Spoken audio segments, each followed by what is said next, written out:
Bonjour, alors pour cette vidéo de la journée, j'ai choisi de vous faire une copie d'écran. Voilà, une copie d'écran en live. Donc normalement il y a ma tête quelque part en bas. Donc là qu'est-ce que je vais vous présenter? Je vais vous présenter un logiciel qui s'appelle iQR. C'est un logiciel pour Mac, hein. Je ne sais pas si ça existe sur PC, mais probablement qu'il y a un équivalent. Et à quoi sert ce logiciel? En fait, il sert à générer des QR codes. Alors, les QR codes sont devenus un petit peu à la mode ces derniers temps, on va dire ça comme ça, mais ça peut servir pour beaucoup de choses, hein. Outre les fameux passes dont on parle ces derniers temps. On peut s'en servir aussi pour mettre sur des cartes de visite. Vous vous rappelez, à un moment donné, on commençait à l'utiliser, puis c'est un petit peu disparu.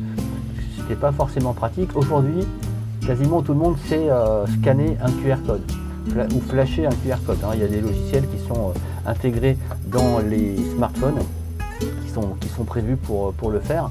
Donc tout le monde sait le faire, enfin beaucoup de personnes maintenant savent utiliser ce fameux QR code. Alors avec ce logiciel iQR, on peut générer des QR codes par exemple pour rediriger les gens vers une adresse par exemple. Alors au hasard, on va aller mettre sur un site web que je connais bien, efficacitecreative.com. Donc ça permet d'aller le rediriger, de créer un QR code qui redirige vers cette adresse là. Très pratique. Dans cette application, on peut également réduire l'URL. Réduire l'URL avec bit.ly.com par exemple, enfin avec Bitly, ça permet d'avoir un lien plus court et d'avoir un QR code normalement moins complexe.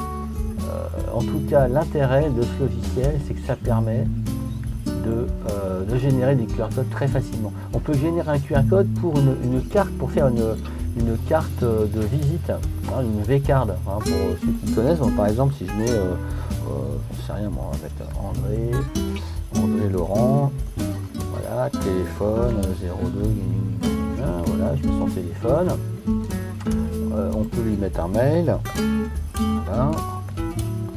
Voilà, vous voyez qu'au fur et à mesure qu'on ajoute des caractères finalement dans les données, on va générer un QR code plus gros. C'est logique. Voilà, donc au fur et à mesure, le QR code est de plus en plus complexe, de plus en plus grand. Alors, vous avez en dessous, alors il y a différentes options possibles. On peut personnaliser le QR code. C'est assez marrant, donc on peut avoir un niveau de fiabilité plus ou moins élevé. Alors plus le niveau de fiabilité est élevé, plus la complexité du QR code, plus le nombre de petits carrés noirs et blancs augmente. Donc ça c'est le principe. Voilà, donc là on a un QR code super fiable avec des pixels qu'on peut gérer, donc on peut les faire un petit peu autrement. Alors je vais mettre un niveau de complexité plus faible, de fiabilité plus faible, pour voir la différence de style. On peut faire des QR codes assez fun, style Valentin, c'est mignon. On peut faire tout un tas de choses, on peut ajouter, mettre des triangles à la place, et donc tout ça c'est visible par le smartphone. Ils savent lire ce genre de trucs là. Alors on peut aussi ajouter une image au milieu du QR code, ça peut être assez sympa, un petit peu plus fun. Voilà, donc je vais mettre, je sais pas moi, voilà, une image comme ça. Donc on peut la mettre plus ou moins grande, et de manière inattendue, enfin plus ou moins inattendue, les logiciels de QR code arrivent à lire quand même le QR code malgré le fait qu'il y ait une image en plein milieu. Ça c'est assez incroyable, mais ça fonctionne. Voilà, qu'est-ce que je peux vous raconter d'autre? Avec ça on peut faire beaucoup de choses.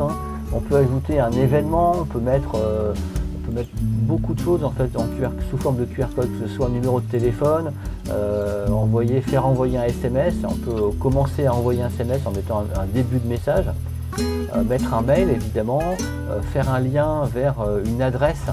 Donc là ça utilise le service de plan Apple. Donc là je ne sais pas si c'est le mieux pour tout le monde. On peut également, comme on l'a vu tout à l'heure, mettre un lien vers un site web.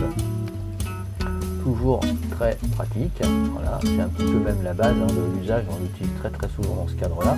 Donc il y a même des liens spécifiques des options spécifiques pour des vidéos, pour des comptes PayPal, pour tout ce qu'on veut en fait. On peut mettre en QR code tout un tas de trucs.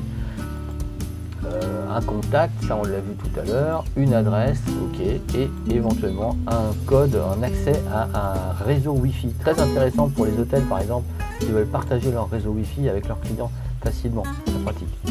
Voilà, donc je ne vais pas passer 10 minutes trop non plus sur ce logiciel, mais vous voyez qu'on peut générer ses propres QR codes très facilement.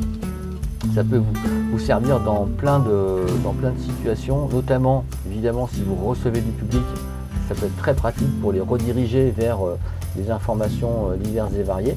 Si vous êtes un hôtel, on voit l'intérêt pour leur donner des informations sur, je sais pas moi, les différents codes sur le téléphone de la chambre, sur les liens vers des restaurants dans le quartier, ou alors tout un tas d'autres informations dont on peut avoir besoin. Si vous êtes un camping, si vous êtes, je ne sais pas moi, il y a beaucoup d'applications dès qu'on commence à recevoir du public.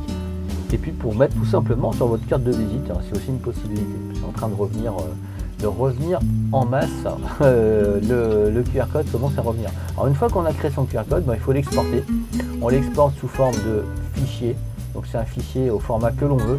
Donc là dans ce cas-là, il choisit PNG, JPEG, ce qu'on veut, le format qui nous plaît, ou même en PDF. Vous le mettez dans le dossier que vous voulez, et ensuite vous pouvez, en mettant éventuellement un arrière-plan transparent, mais ça je suggère de ne pas forcément le mettre quand c'est du PNG. Vous pouvez ensuite l'intégrer dans n'importe quel document papier. Voilà, donc c'est très commode. Voilà, bien, je vous souhaite un bon week-end, une belle fin de journée, et je vous dis à très bientôt.